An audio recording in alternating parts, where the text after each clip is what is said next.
Hi there, Rory Dowse here from Keno Piano, and today we're going to look at Beethoven's Fugue Elise. Keno Piano, cultivate, create, communicate.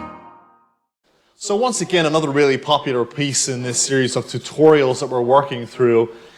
This piece, oh my goodness, I think it's like a Marmite kind of piece, isn't it? You either love this piece and you really want to play it, or you're like, oh my goodness, Fugue Elise, Fugue Elise.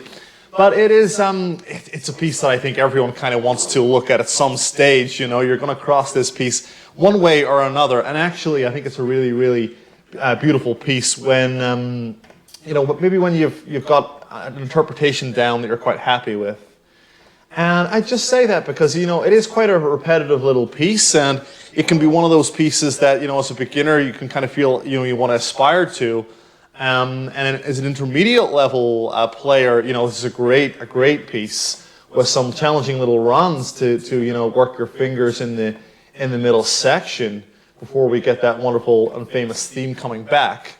So let's see then. We've got Beethoven's Fugue Elise.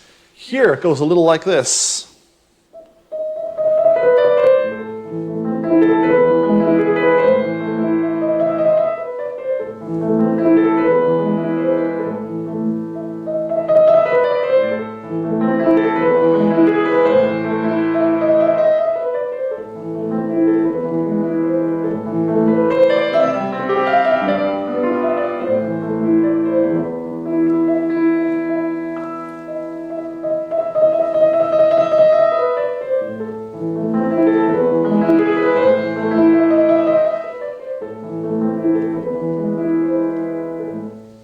So that's the famous theme which we all know and love.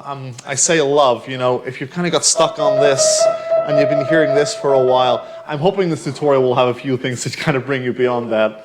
So let's see then. I think the first thing that we want to do is just get our head around exactly what's involved with learning this piece. And I say that because, if you're a beginner and you've been playing the piano for, I don't know, anywhere between 0 to a couple of years. You may just want to focus on that first little section. But if you've been playing for a little bit longer than that and you're more kind of towards the intermediate advanced level, then yeah, you totally want to play the whole thing. But let's consider the whole thing, because that's, I think, a really good starting point. So what is, I think, first of all, the form of this piece is a good starting place. And it would seem to have a theme which returns, and that's the theme that we all know, and it comes back 3 times. So we have it 3 times, and then we have these middle sections. Now let's see. It's this one. There's the F major.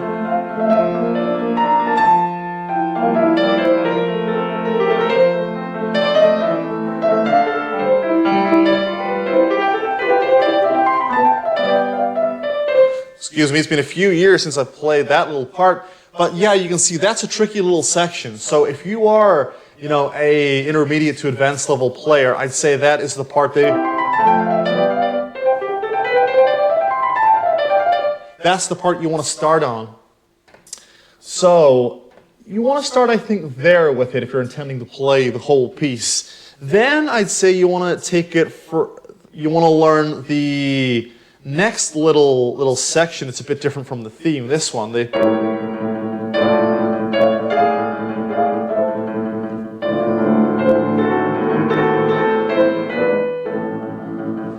one. And the reason I mention that is because you get so much repetition of that theme that when these other little bits come into the music, you're going to feel a little less prepared for those because they only happen once.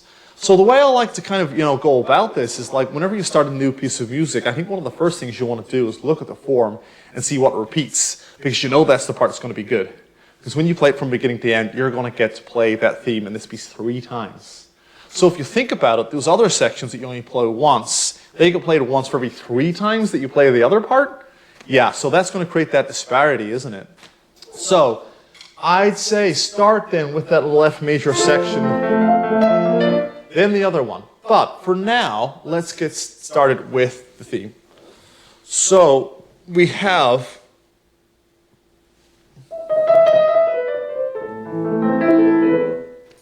this. So if you're Elise then, there's been a little bit of debate about who Elise was, but to be honest with you, I don't think that matters a whole lot. I mean, we know this piece is called Pure Elise. We have this piece in the key of A minor. So you want to just get familiar with the A minor scale if you're not already familiar with that.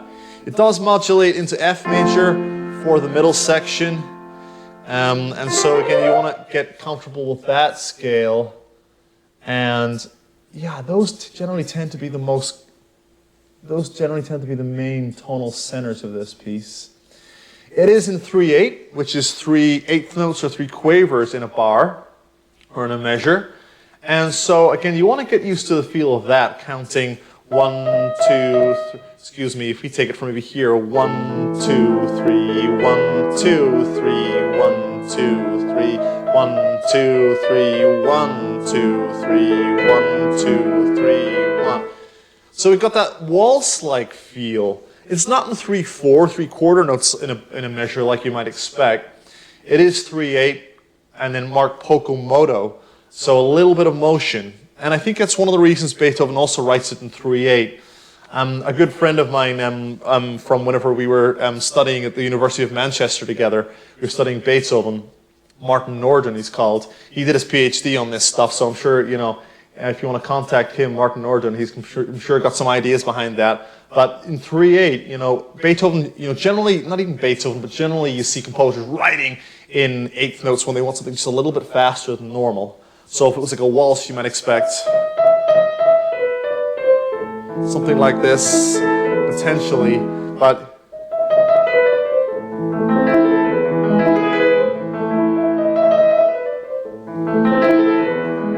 that little bit of motion, I think, is kind of built into this piece.